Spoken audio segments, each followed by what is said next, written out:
Malam itu, tidak ada angin, tidak ada hujan, tapi pintu rumah Raka terbuka sendiri. Perlahan, berderit, dan dari balik kegelapan terdengar suara bisikan lirih. Kau tidak bisa lari lagi. Raka terbangun dengan napas tersengal. Tubuhnya dingin, padahal keringat membasahi seluruh punggungnya. Ia mencoba berdiri, tapi kakinya terasa seperti diikat sesuatu yang tak terlihat. Lalu tiba-tiba, dor! Sesuatu menghantam dinding kamarnya dari dalam. Dan saat ia menoleh, ada paku berkarat yang perlahan keluar dari kulit lengannya sendiri. Assalamualaikum warahmatullahi wabarakatuh. Selamat datang kembali di Tabir Misteri, sebuah ruang di mana kisah-kisah tak kasat mata, peristiwa ganjil, dan cerita-cerita penuh teka-teki kami hadirkan untuk menemani malam-malam sunyi kalian. Di sini, kita tidak hanya mendengar cerita, tetapi juga menyelami setiap detail kejadian, merasakan ketegangan, dan mencoba memahami hal-hal yang seringkali berada di luar logika manusia. Dunia ini tidak sesederhana yang terlihat. Ada sisi lain yang berjalan berdampingan dengan kehidupan kita, tersembunyi namun nyata bagi mereka yang pernah mengalaminya. Kisah-kisah yang kami bawakan bukan sekedar hiburan, tetapi juga menjadi pengingat bahwa ada batas-batas yang seharusnya tidak dilanggar, ada perasaan yang tidak boleh disakiti, dan ada konsekuensi yang bisa datang kapan saja, tanpa kita duga. Bagi kalian yang baru pertama kali singgah di channel ini, selamat datang. Dan untuk kalian yang sudah setia mengikuti setiap cerita di Tabir Misteri, terima kasih karena terus menemani kami mengungkap berbagai kisah yang penuh makna dan misteri. Jangan lupa untuk terus mendukung channel ini dengan cara menekan tombol like, membagikan video ini kepada teman-teman kalian, serta menuliskan komentar tentang pendapat atau pengalaman kalian yang mungkin serupa. Dan tentu saja, subscribe agar kalian tidak ketinggalan kisah-kisah terbaru yang akan kami hadirkan setiap harinya. Sekarang, siapkan diri kalian, kosongkan pikiran, dan biarkan imajinasi kalian terbawa masuk ke dalam cerita yang akan segera kita buka. Karena malam ini, kita akan kembali menyingkap satu kisah kelam yang mungkin tidak seharusnya diketahui. Desa itu tampak tenang seperti biasa. Deretan rumah sederhana berdiri berjajar, dengan suara jangkrik yang mendominasi malam.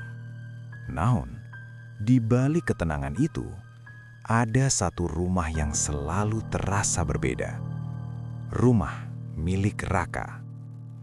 Sejak orang tuanya meninggal, Raka memilih tinggal sendiri di rumah tua itu.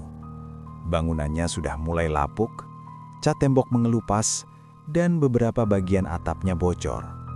Tapi bukan itu yang membuat orang-orang enggan mendekat, melainkan suasana ganjil yang menyelimutinya. Sudah beberapa minggu terakhir, warga mulai memperhatikan perubahan pada diri Raka. Ia yang dulu dikenal ramah, kini menjadi lebih tertutup, jarang keluar rumah, bahkan sekedar menyapa tetangga pun seperti enggan. Suatu sore, saat matahari hampir tenggelam, Pak Darto yang sedang menyapu halaman melihat Raka berdiri di depan rumahnya, mematung. "Rak," panggil Pak Darto pelan. Raka tidak menjawab. Ia hanya berdiri, menatap ke arah jalan kosong seolah sedang melihat sesuatu yang tidak bisa dilihat orang lain. Pak Darto mendekat perlahan. "Raka, kamu kenapa, Nak?" Raka tersentak. Ia menoleh cepat. Wajahnya pucat, matanya sayu seperti kurang tidur berhari-hari. Pak Darto, nggak apa-apa, Pak. Cuma lagi banyak pikiran," jawabnya terbata. Pak Darto mengernyit. "Kamu kelihatan beda. Sakit ya?" Raka menggeleng cepat. "Enggak kok, Pak. Cuma kecapean aja." Namun saat ia berbalik masuk ke dalam rumah, Pak Darto sempat melihat sesuatu yang membuat bulu kudutnya berdiri. Di leher Raka, ada bekas lebam kehitaman, seperti cekikan, tapi bentuknya tidak wajar. Malam harinya, Raka kembali terbangun. Jam di dinding menunjukkan pukul 2:13. Itu lagi, selalu jam itu. Ia duduk di atas ranjang. Napasnya berat, keringat dingin mengalir di pelipisnya. Dadanya sesak seperti ada sesuatu yang menindih. Dan mimpi itu, mimpi yang sama, berulang-ulang. Seorang perempuan berdiri di ujung lorong gelap. Rambutnya panjang menutupi wajah. Ia tidak bergerak, hanya berdiri diam. Namun anehnya, Raka tahu siapa dia. "Pergi," bisik Raka pelan, mencoba menenangkan dirinya sendiri. Tapi suara lain menjawab, lirih, dekat, seolah tepat di belakang telinganya. "Kamu ingat aku kan?" Raka membeku. Dengan gerakan kaku, ia menoleh perlahan ke belakang. Tidak ada siapa-siapa. Namun suara napas terdengar jelas, tepat di tengkuknya. Raka melompat turun dari tempat tidur. Ia menyalakan lampu dengan tangan gemetar. Cahaya menerangi seluruh ruangan, tapi tidak ada satupun tanda keberadaan orang lain. Hanya dirinya sendiri. Atau aku mulai gila, gumamnya. Namun saat ia berjalan menuju kamar mandi, langkahnya terhenti. Di cermin, ada sesuatu yang berbeda. Bayangannya terlambat bergerak. Raka mengangkat tangan kanan. Bayangannya diam sesaat, lalu mengikuti. Jantungnya berdegup kencang. Ini gak mungkin. Tiba-tiba, bayangan itu tersenyum sendiri. Padahal Raka tidak. Ia mundur perlahan. Tubuhnya gemetar hebat. "Siapa kamu?" bisiknya. Dan untuk pertama kalinya, bayangan itu membuka mulutnya sendiri. "Yang kau buang tanpa penyesalan." Lampu tiba-tiba mati. Gelap, sunyi. Namun dalam kegelapan itu, Raka mendengar suara langkah kaki berjalan mengelilinginya. 1 langkah, 2 langkah, semakin dekat. "Pergi! Pergi! Pergi!" teriak Raka panik. Ia meraba-raba mencari saklar lampu. Klik! Cahaya kembali menyala. Dan semuanya kembali normal. Tidak ada bayangan aneh, tidak ada suara langkah, tidak ada siapapun. Raka terjatuh di lantai, napasnya terengah-engah. Ia memeluk kepalanya sendiri. Apa yang sebenarnya terjadi? Namun, jauh dalam hatinya, ia tahu ini bukan sekedar mimpi. Ini bukan halusinasi. Ini sesuatu yang nyata. Dan lebih dari itu, sesuatu yang berkaitan dengan masa lalunya. Masa lalu yang selama ini ia kubur dalam-dalam. Masa lalu yang kini mulai bangkit untuk menagih sesuatu. Di luar rumah, angin tiba-tiba berhembus kencang. Pintu depan terbuka perlahan dengan suara berderit panjang. Dan dari kejauhan, seseorang berdiri memperhatikan rumah itu dalam diam, menunggu. Waktunya hampir tiba. Malam itu terasa lebih dingin dari biasanya. Langit gelap tanpa bintang, seolah menutup rapat segala harapan akan ketenangan. Di dalam rumah tuanya, Raka duduk termenung di ruang tengah. Lampu yang redup membuat bayangan-bayangan di dinding tampak bergerak perlahan, seperti hidup. Sejak kejadian di kamar tadi malam, Raka hampir tidak bisa memejamkan mata. Setiap kali ia mencoba tidur, bayangan perempuan itu selalu muncul. Diam, menatap, menunggu. Tok, tok, tok. Suara ketukan tiba-tiba memecah kesunyian. Raka tersentak, jantungnya berdegup cepat. Malam sudah menunjukkan pukul 10 lewat. Tidak mungkin ada tamu datang jam segini, apalagi ke rumahnya. Tok, tok, Ketukan itu terdengar lagi. Kali ini lebih keras. Dengan langkah ragu, Raka mendekati pintu. "Siapa?" tanyanya pelan. "Gue, Rak, Andi." Raka menghela nafas lega. Ia segera membuka pintu. Di sana berdiri Andi, sahabat lamanya sejak kecil. Wajah Andi terlihat cemas. "Gila lo, Rak, gue telepon dari tadi gak diangkat," ujar Andi sambil masuk tanpa dipersilahkan. "HP gue mati, kenapa lu kesini?" tanya Raka. Andi menatap sekeliling rumah, lalu berbisik. "Gue denger cerita dari Pak Darto, katanya lu lagi gak beres." Raka senyum hambar. "Ah, cuma kecapean aja." Namun Andi tidak terlihat yakin.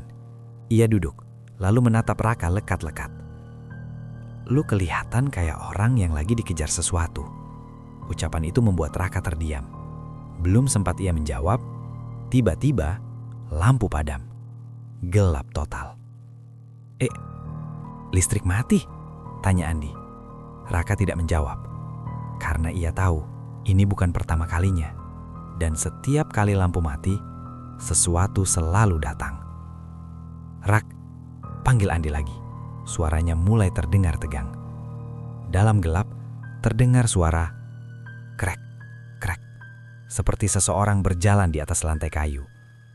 Pelan, berat, dan jelas bukan suara mereka berdua. Andi langsung berdiri. "Itu, lu dengar itu?" Raka menelan ludah. "Iya." Suara langkah itu berhenti, sunyi. Lalu terdengar dari arah dapur. Tok, tok, tok. Seperti ada yang mengetuk meja. Perlahan. Andi berbisik, "Di rumah ini ada siapa lagi?" Raka menggelang. "Gak ada." "Jangan bercanda lu, Rak. Gue serius." Suasana semakin mencekam. Angin dingin tiba-tiba berhembus dari dalam rumah, membuat pintu belakang terbuka sendiri dengan suara keras. Brak! Andi refleks menoleh. "Itu dari belakang." "Jangan ke sana," cegah Raka. Tapi Andi sudah berjalan perlahan menuju dapur, mengambil senter dari ponselnya. "Kalau ada orang iseng, gue hajar," gumam Andi. Raka mengikuti dari belakang meski tubuhnya gemetar hebat. Setiap langkah terasa berat, seolah lantai menahan mereka. Saat cahaya senter menyorot dapur, kosong.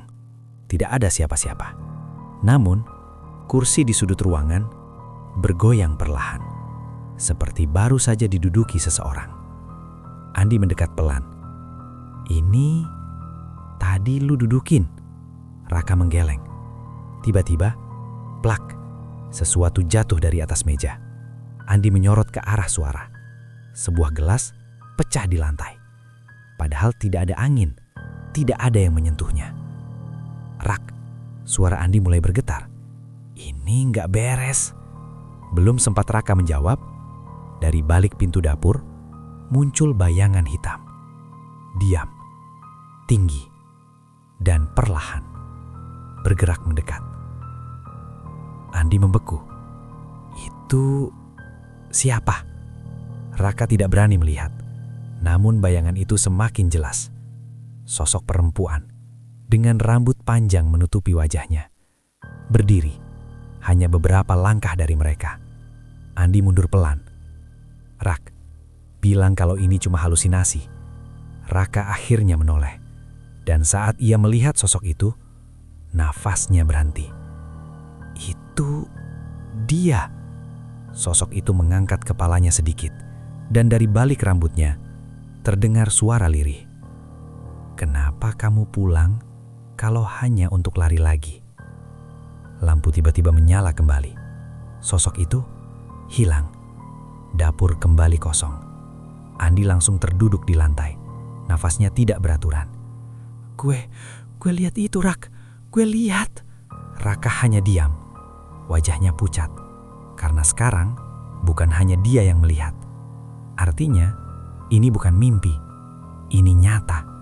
Dan lebih buruk lagi, sesuatu itu sudah mulai menunjukkan diri. Andi menatap Raka dengan mata penuh ketakutan. "Rak, lu harus jujur sama gue.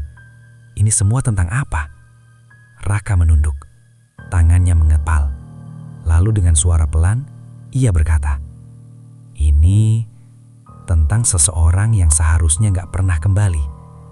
Angin kembali berhembus, dan di luar jendela, seseorang berdiri mengawasi mereka dengan senyum tipis yang hampir tak terlihat. Pagi datang, tapi tidak membawa ketenangan. Cahaya matahari yang masuk melalui celah jendela justru terasa asing di rumah itu. Raka duduk di ruang tamu dengan wajah pucat, matanya cekung, dan tubuhnya terlihat semakin lemah. Sementara Andi yang semalaman tidak pulang, masih tampak linglung memikirkan kejadian tadi malam. "Rak, gue masih gak percaya sama apa yang kita lihat," ucap Andi pelan. Raka tidak langsung menjawab. Ia hanya menatap kosong ke lantai. "Gue juga gak mau percaya," akhirnya ia berkata lirih. "Tapi semuanya terlalu nyata." Suasana hening sejenak. Hingga tiba-tiba Raka batuk keras. Awalnya biasa saja, tapi lama-lama semakin menjadi. Tubuhnya membungkuk, tangannya mencengkram dada. "Rak, lu kenapa?" Andi langsung mendekat. Batuk itu semakin parah, dan kemudian, plak! Sesuatu jatuh dari mulut Raka ke lantai. Andi membeku. Di lantai, terlihat jelas gumpalan rambut panjang, hitam dan basah. Ya Tuhan, Andi mundur perlahan, wajahnya pucat. Raka terengah-engah, matanya membelalak melihat apa yang baru saja keluar dari tubuhnya. Ini nggak mungkin, suaranya bergetar. Belum sempat mereka mencerna kejadian itu, tiba-tiba dari arah kamar, terdengar suara benda jatuh. Duk! Andi dan Raka saling berpandangan. "Dari kamar lo," bisik Andi. Dengan langkah gemetar, mereka berjalan menuju kamar. Pintu terbuka perlahan, dan yang mereka lihat membuat napas mereka tertahan. Kasur Raka berantakan, seperai terangkat seperti baru saja dilempar seseorang. Dan di tengah kasur, tertancap sebuah paku berkarat. Dalam, seolah ditusukkan dengan kekuatan besar. "Rak, ini udah kelewatan," kata Andi. Raka menelan ludah. Ia mendekat perlahan. Saat tangannya hampir menyentuh paku itu, tiba-tiba lengannya terasa perih. "Ah!" Raka menjerit. Ia melihat ke lengannya sendiri, dan di sana, kulitnya menonjol dari dalam, seolah ada sesuatu yang mendorong keluar. Andi panik. "Apaan itu, Rak?" Perlahan, ujung paku kecil muncul dari dalam kulit Raka.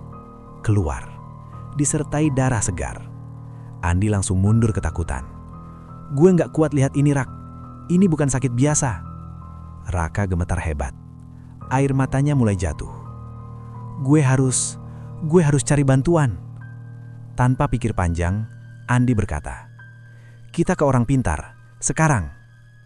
Mereka pun pergi ke pinggiran desa, ke rumah dukun tua yang dikenal warga sebagai orang yang bisa menangani hal-hal gaib, Mbah Wiryo. Rumahnya kecil, dikelilingi pohon-pohon tua yang membuat suasananya terasa berat. Saat mereka tiba, Mbah Wiryo sudah duduk di depan rumah, seolah menunggu. "Kalian akhirnya datang," ucapnya pelan tanpa menoleh. Raka dan Andi saling berpandangan. "Masuklah." Di dalam rumah, aroma dupa tercium kuat. Mbah Wiryo menatap Raka dalam-dalam. "Sudah berapa lama kamu diganggu?" tanyanya pelan. "Beberapa minggu, tapi makin parah sejak beberapa hari ini." Mbah Wiryo mengangguk. Ia mengambil segenggam beras, lalu menaburkannya ke atas meja. Aneh, butiran beras itu bergerak sendiri, membentuk pola tak beraturan. Andi menelan ludah. "Ini santet, Mbah?" tanyanya pelan. Mbah Wiryo menutup mata sejenak, lalu berkata dengan suara berat, "Bukan sekedar santet biasa." Raka menegang. "Maksudnya?" Mbah Wiryo membuka mata. Tatapannya tajam. "Ini santet yang diberi jalan oleh sesuatu yang lebih kuat. Sesuatu yang punya ikatan emosi denganmu." Raka terdiam. Jantungnya berdegup semakin kencang. "Siapa yang kirim, Mbah?" tanyanya dengan suara gemetar. Mbah Wiryo tidak langsung menjawab. Ia hanya menatap Raka lama, lalu berkata pelan, "Orangnya sangat dekat denganmu." Andi langsung menoleh ke Raka. "Dekat? Siapa maksudnya?" Namun Mbah Wiryo melanjutkan, "Bisa teman, bisa keluarga, atau seseorang dari masa lalu yang belum selesai denganmu." Raka mengekepalkan tangan. Pikirannya kacau. Wajah Andi terlintas. Pak Darto dan sosok perempuan dalam mimpinya. "Mbah, apakah ini bisa dihentikan?" Raka bertanya lirih. Mbah Wiryo menghela nafas panjang. "Bisa, tapi kamu harus siap." "Siap apa?" "Siap menghadapi kebenaran yang selama ini kamu hindari." Ruangan itu tiba-tiba terasa lebih dingin. Andi berbisik, "Rak, gue gak suka ini." Mbah Wiryo berdiri perlahan. "Mulai malam ini, mereka akan datang lebih sering." "Mereka?" ulang Raka. Mbah Wiryo menatapnya dalam-dalam. "Yang selama ini hanya mengintai, akan mulai menyentuhmu." Raka menegang. Dan di saat itu juga, ia merasakan sesuatu. Di belakangnya, seperti ada seseorang berdiri sangat dekat. Perlahan, sebuah bisikan terdengar di telinganya. "Aku belum selesai, Raka." Raka membeku, karena suara itu sama persis seperti dalam mimpinya. Sejak pertemuan dengan Mbah Wiryo, hidup Raka tidak pernah sama lagi. Setiap detik terasa seperti ancaman, setiap bayangan mencurigakan, dan setiap orang di sekitarnya mulai terlihat seperti musuh. Ucapan Mbah Wiryo terus terngiang di kepalanya. "Orangnya sangat dekat denganmu." Kalimat itu seperti racun yang perlahan menyebar, menggerogoti pikiran Raka. Ia mulai memperhatikan setiap gerak-gerik orang di sekitarnya dengan penuh curiga. Dan yang pertama ada di pikirannya adalah Andi. Malam itu, Andi masih menginap di rumah Raka. Ia duduk di ruang tengah sambil memainkan ponselnya, mencoba mengalihkan pikiran dari kejadian-kejadian aneh yang terus terjadi. Sementara Raka berdiri di sudut ruangan, memperhatikan Andi diam-diam. Tatapannya tajam, penuh kecurigaan. "Lo kenapa ngeliatin gue kayak gitu?" tanya Andi tanpa mengalihkan pandangan dari ponselnya. Raka tidak langsung menjawab. Ia melangkah mendekat, pelan tapi pasti. "Andi," suaranya rendah, "lo jujur sama gue." Andi mengangkat alis. "Jujur soal apa?" Raka berhenti tepat di depan Andi. Matanya menatap lurus. "Lo ada hubungannya sama ini semua." Andi terdiam beberapa detik. Lalu ia tertawa kecil. "Lo bercanda kan?" Namun Raka tidak ikut tertawa. Wajahnya serius. "Andi, gue lagi gak main-main." Senyum Andi perlahan hilang. "Lo nuduh gue?" tanyanya dengan nada berubah. Raka menggeleng pelan. "Gue cuma nanya." Dengan tatapan kayak gitu, Andi berdiri, mulai tersinggung. "Gue datang ke sini buat bantu lo, bukan buat jadi tersangka." "Justru itu, kenapa lo tiba-tiba datang? Kenapa lo tahu kondisi gue?"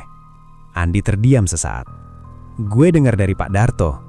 Raka langsung menoleh. Pak Darto, nama itu kembali muncul. Keesokan harinya, Raka memutuskan menemui Pak Darto. Pria tua itu sedang duduk santai di teras rumahnya, seperti biasa. Namun, kali ini, Raka melihatnya dengan sudut pandang berbeda. "Pak," sapa Raka. Pak Darto tersenyum. Raka, sudah baik kan?" Raka duduk di hadapannya, menatapnya dalam. "Pak, saya mau tanya sesuatu." "Tanya saja." Raka menarik nafas dalam. "Bapak pernah punya masalah sama saya?" Pak Darto terdiam. Wajahnya berubah sedikit serius. "Maksud kamu, apakah saya pernah menyakiti Bapak atau keluarga Bapak?" Beberapa detik hening. Angin berhembus pelan. Pak Darto menatap Raka lama, lalu berkata pelan, "Raka, kadang Rak, kita ini menyakiti orang lain tanpa sadar." Raka menegang. Dan yang lebih berbahaya adalah saat kita berpura-pura lupa. Ucapan itu terasa seperti tamparan. "Bapak tahu sesuatu?" desak Raka. Pak Darto menghela nafas panjang. "Bukan saya yang harus menjawab itu." "Lalu siapa?" Pak Darto menatapnya tajam. "Kamu sendiri." Raka terdiam. Perasaannya campur aduk. Kesal, takut, bingung. Ia berdiri tanpa pamit. Namun, saat ia hendak pergi, Pak Darto berkata pelan dari belakang, "Raka, tidak semua ancaman datang dari luar. Kadang, yang paling berbahaya adalah yang berasal dari dalam dirimu sendiri." Malam itu, suasana rumah terasa lebih mencekam dari sebelumnya. Andi tampak gelisah. "Gue nggak nyaman di sini, Rak. Sumpah," katanya. Raka hanya diam. Pikirannya penuh. Andi, Pak Darto, Mbah Wiryo. Semua terasa mencurigakan. Tiba-tiba, krek. Suara dari arah kamar. Andi langsung menoleh. "Lo dengar?" Raka mengangguk. Mereka berjalan perlahan menuju kamar. Pintu tertutup. Padahal tadi, mereka yakin membiarkan terbuka. Dengan tangan gemetar, Raka memutar gagang pintu. Klik. Pintu terbuka. Dan di dalam, seseorang berdiri, membelakangi mereka. Rambut panjang, tubuh kurus, diam, tidak bergerak. Andi langsung mundur. "Itu lagi!" Raka mencoba berbicara, meski suaranya bergetar. "Siapa kamu?" Sosok itu perlahan menoleh. Wajahnya pucat, matanya kosong. Namun kali ini, lebih jelas, lebih nyata, dan lebih dekat. "Aku hanya ingin kamu mengingat," ucapnya lirih. Raka mundur satu langkah. "Apa yang harus gue ingat?" Sosok itu tersenyum tipis. "Kesalahanmu." Tiba-tiba, Andi berteriak, "Rak, belakang lo!" Raka menoleh cepat. Dan di cermin, ia melihat dirinya sendiri, berdiri di belakangnya.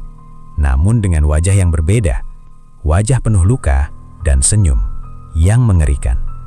Raka membeku. "Ini gak mungkin." Suara itu kembali terdengar. Namun kali ini, dari dalam dirinya sendiri. "Kamu tidak butuh musuh, Raka. Karena kamu sendiri adalah awal dari semuanya."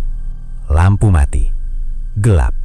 Dan dalam kegelapan itu, Raka mulai menyadari sesuatu yang mengerikan. Bahwa mungkin, selama ini, ia mencurigai orang yang salah.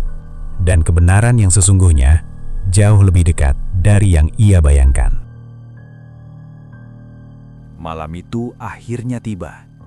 Malam yang dikatakan Mbah Wiryo sebagai penentu antara hidup dan kehancuran. Langit di atas desa tampak kelam. Awan gelap menggantung rendah, seolah menekan bumi dengan beban yang tak terlihat. Angin berhembus pelan, membawa hawa dingin yang menusuk hingga ke tulang. Di dalam rumah, Raka duduk bersila di lantai, tepat di tengah lingkaran yang dibuat dari campuran beras, garam, dan abu dupa. Di hadapannya, beberapa lilin menyala dengan api yang tidak stabil, bergoyang tanpa arah. Andi berdiri di sudut ruangan, gelisah. "Rak, gue masih gak yakin ini ide bagus," katanya pelan. Raka tidak menjawab. Tatapannya kosong, namun penuh tekanan.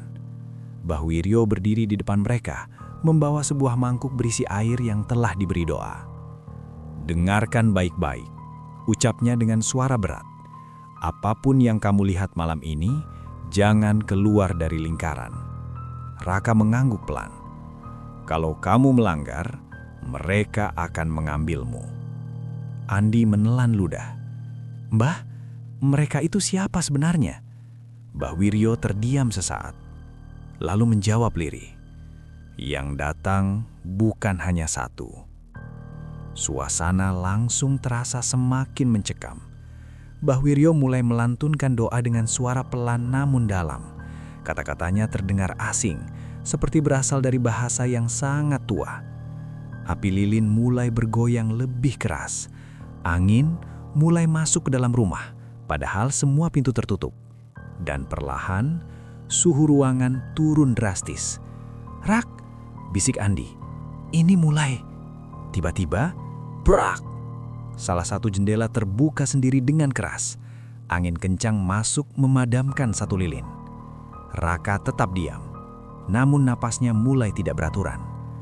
Dari sudut ruangan, muncul bayangan. 1, 2, 3, semakin banyak. Bentuknya tidak jelas, hanya gelap dan bergerak perlahan mengelilingi mereka. Andi mundur semakin ke pojok. Gue nggak kuat lihat ini." "Diam," bentak Bahwirio. "Jangan ganggu." Bayangan-bayangan itu mulai mendekat ke arah Raka, namun berhenti tepat di batas lingkaran, seolah ada sesuatu yang menahan mereka. Lalu, di antara bayangan itu muncul satu sosok yang berbeda, lebih jelas, lebih nyata. Perempuan dengan rambut panjang yang perlahan tersibak oleh angin. Raka langsung membeku. "Itu dia!" Sosok itu melangkah mendekat. Wajahnya kini terlihat pucat, kosong, namun menyimpan luka yang dalam. "Sinta," bisir Raka dengan suara hampir tak terdengar. Andi menatap Raka dengan kaget. "Sinta? Siapa itu?" Namun Raka tidak menjawab. Matanya terkunci pada sosok di depannya. Sinta berhenti tepat di depan lingkaran, menatap Raka dalam diam, lalu berkata pelan, "Kau masih ingat aku?" Akhirnya, suara itu dingin, namun penuh luka. Raka gemetar. Aku, kata-katanya tersangkut di tenggorokan. Bahwirio membuka mata. "Jangan bicara sembarangan," katanya tegas. "Dia bukan lagi manusia." Namun Sinta menyengicup tipis. "Salah, Mbah," ucapnya pelan. "Aku masih Sinta yang dia hancurkan." Raka menutup telinganya. Cukup." Namun suara Sinta semakin jelas. "Kau janji akan menikahiku. Kau janji akan bertanggung jawab." Air mata mulai jatuh dari mata Raka. "Diam, tolong." "Tapi kau pergi, meninggalkanku saat aku paling membutuhkan." Andi mulai memahami. "Rak, jangan bilang." Raka berteriak.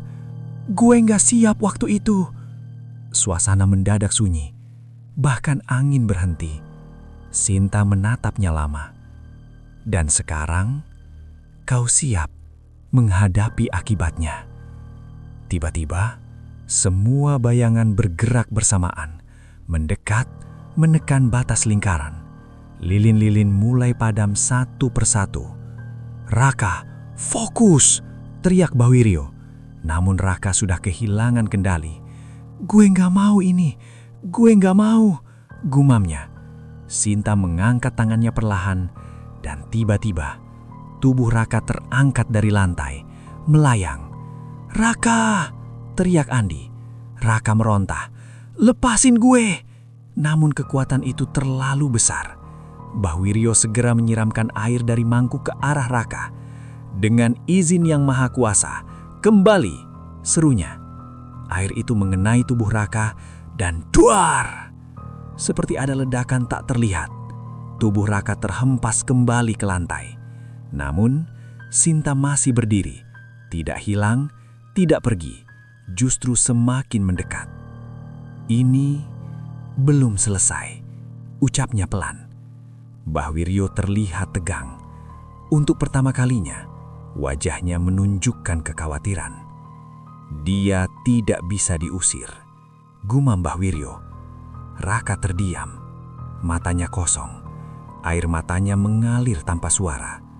Dan dalam hatinya, ia tahu, ini bukan sekedar teror. Ini adalah penagihan. Dan malam itu belum mencapai puncaknya. Ruangan itu masih dipenuhi hawa dingin yang mencekik. Lilin-lilin yang tersisa hanya menyisakan cahaya redup, berkedip lemah, seolah akan padam kapan saja. Raka tergeletak di lantai. Napasnya tidak beraturan. Tubuhnya lemas, Tapi pikirannya justru semakin tersiksa oleh kenyataan yang perlahan terbuka. Sinta masih berdiri di hadapannya. Diam, menatap. Namun kini, tidak lagi hanya penuh amarah. Ada sesuatu yang lain. Kesedihan. Kau akhirnya mengingat, ucap Sinta pelan. Raka menunduk. Air matanya jatuh tanpa bisa ia tahan. Aku salah. Suaranya pecah. Aku pengecut. Andi hanya bisa diam di sudut ruangan. Semua yang terjadi terlalu jauh di luar logika. Sementara itu, Mbah Wiryo masih berdiri. Namun ekspresinya berubah. Ia tidak lagi fokus pada sosok Sinta, melainkan pada sesuatu yang lain. Sesuatu yang belum sepenuhnya terlihat.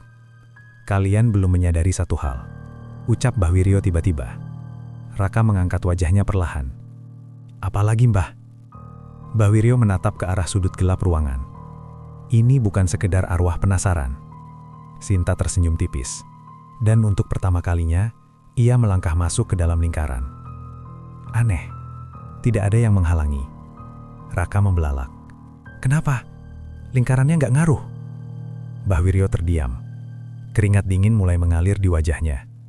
Karena, ucapnya lirih, dia bukan yang mengirim santet ini. Semua langsung terdiam. Andi melangkah maju. Kalau bukan dia, terus siapa? Sinta menunduk pelan. Aku tidak pernah mengirim santet, katanya. Raka membeku. Lalu semua ini, apa? Sinta mengangkat wajahnya. Matanya kini kosong, namun dalam. Rasa sakitku hanya membuka jalan. Tiba-tiba, suara tawa terdengar. Pelan, namun jelas. Berasal dari belakang mereka. Semua menoleh bersamaan. Dan di sana, di sudut ruangan yang gelap, seseorang berdiri. Perlahan keluar dari bayangan. Langkahnya tenang. Wajahnya familiar. Pak Darto. Suara Raka bergetar. Pria tua itu tersenyum tipis. Namun senyum itu tidak lagi terasa hangat. Lama sekali kamu menyadarinya, Rak. Ucapnya pelan. Andi langsung mundur. Jadi, Bapak yang kirim santet ini? Pak Darto tertawa kecil. Santet, ia menggeleng. Tidak sesederhana itu. Mbah Wiryo menatap tajam. Jadi, ini ulahmu. Pak Darto mengangguk pelan. Aku hanya membantu mempercepat apa yang sudah seharusnya terjadi. Raka berdiri dengan susah payah. Kenapa, Pak? Pak Darto menatapnya dalam. Karena kamu harus merasakan apa yang dirasakan anakku. Raka membeku. Anak. Sinta menutup mata. Air mata mengalir di wajah pucatnya. Pak Darto adalah ayahku. Ucapnya lirih. Dunia Raka seakan runtuh. Langit-langit ruangan terasa berputar. Jadi selama ini, Pak Darto melangkah lebih dekat. Ya, aku tahu semua tentang Murak. Tentang bagaimana kamu mempermainkan Sinta. Tentang bagaimana kamu meninggalkannya saat dia hamil. And then, tentang bagaimana dia mengakhiri hidupnya karena tidak kuat menanggung semuanya sendiri. Andi menutup mulutnya. Ya Tuhan. Raka jatuh berlutut. Gue nggak tahu kalau dia... Kamu tahu, bentak Pak Darto. Suasana langsung bergetar. Dia mencarimu, memohon padamu, tapi kamu lari seperti pengecut. Air mata Raka jatuh semakin deras. Aku takut. Dan sekarang, Pak Darto tersenyum dingin. Ketakutan itu yang akan membunuhmu. Tiba-tiba, bayang-bayang hitam yang tadi mengelilingi ruangan, bergerak liar, mendekat ke arah Raka. Namun kali ini, mereka tidak berhenti di lingkaran. Mereka masuk, mengelilingi tubuh Raka. Ini bukan santet biasa, ucap Mbah Wiryo tegang. Ini adalah perjanjian dengan kegelapan. Pak Darto mengangguk pelan. Dendam seorang ayah tidak akan pernah mati. Sinta melangkah maju. Cukup, Pak. Suaranya lirih. Ini bukan yang aku inginkan. Pak Darto menoleh. Wajahnya berubah. Dia harus membayar. Bukan dengan ini, jawab Sinta. Untuk pertama kalinya, suasana menjadi hening. Raka menangis. Kalau semua ini karena gue, katanya tersendat. Gue terima, tapi jangan libatkan yang lain. Andi menatapnya. Raka menutup mata. Kalau ini harga dari kesalahan gue nggak akan lari lagi. Sinta menatapnya lama. Lalu perlahan, air matanya berhenti. Akhirnya, ucapnya pelan. Kamu berhenti lari. Bayang-bayang itu berhenti bergerak. Pak Darto terlihat ragu. Tidak, ini belum cukup. Namun Sinta menggeleng. Dendang tidak akan mengembalikan apapun, Pak. Suasana kembali sunyi. Perlahan, bayang-bayang itu menghilang satu persatu. Hawa dingin mulai berkurang. Pak Darto terdiam. Wajahnya kosong. Dan untuk pertama kalinya, ia terlihat lelah. Sinta menatap Raka terakhir kali. Jangan ulangi kesalahanmu di hidup berikutnya. Tubuhnya perlahan memudar. Menghilang bersama kegelapan. Raka terjatuh lemas. Namun kali ini, bukan karena teror. Melainkan kenyataan bahwa semua yang terjadi bukan sekedar santet. Melainkan akibat dari luka yang ia ciptakan sendiri. Dan malam itu, untuk pertama kalinya, Raka benar-benar tidak bisa lari lagi. Kisah ini bukan sekedar tentang santet, bukan hanya tentang teror gaib yang menakutkan, tetapi tentang sesuatu yang jauh lebih dalam dan nyata. Tentang konsekuensi dari setiap perbuatan yang kita lakukan. Apa yang dialami Raka menjadi pengingat bahwa tidak semua hal buruk datang dari orang lain. Terkadang kegelapan itu justru lahir dari kesalahan kita sendiri, dari janji yang kita ingkari, dari hati yang kita sakiti, dan dari tanggung jawab yang kita hindari. Luka yang kita tinggalkan pada orang lain tidak pernah benar-benar hilang. Ia bisa berubah bentuk, menjadi dendam, menjadi kesedihan, atau bahkan menjadi sesuatu yang tak kasat mata, namun tetap mencari jalan untuk kembali. Jangan pernah meremehkan perasaan seseorang. Jangan pernah berpikir bahwa kita bisa lari dari masa lalu. Karena pada akhirnya, waktu akan mempertemukan kita kembali dengan semua yang pernah kita tinggalkan, dalam bentuk apapun. Semoga kisah ini bisa menjadi pelajaran bagi kita semua untuk lebih berhati-hati dalam bersikap, lebih bertanggung jawab dalam bertindak, dan lebih menghargai setiap hubungan yang kita miliki. Terima kasih telah menemani perjalanan cerita ini di Tabir Misteri. Dukungan kalian sangat berarti bagi kami untuk terus menghadirkan kisah-kisah penuh makna dan misteri lainnya. Jangan lupa untuk like, komen, dan subscribe, serta bagikan cerita ini kepada orang-orang terdekat kalian. Saya pamit undur diri. Wassalamualaikum warahmatullahi wabarakatuh. Dan ingat, tidak semua yang gelap itu terlihat, tapi selalu bisa dirasakan.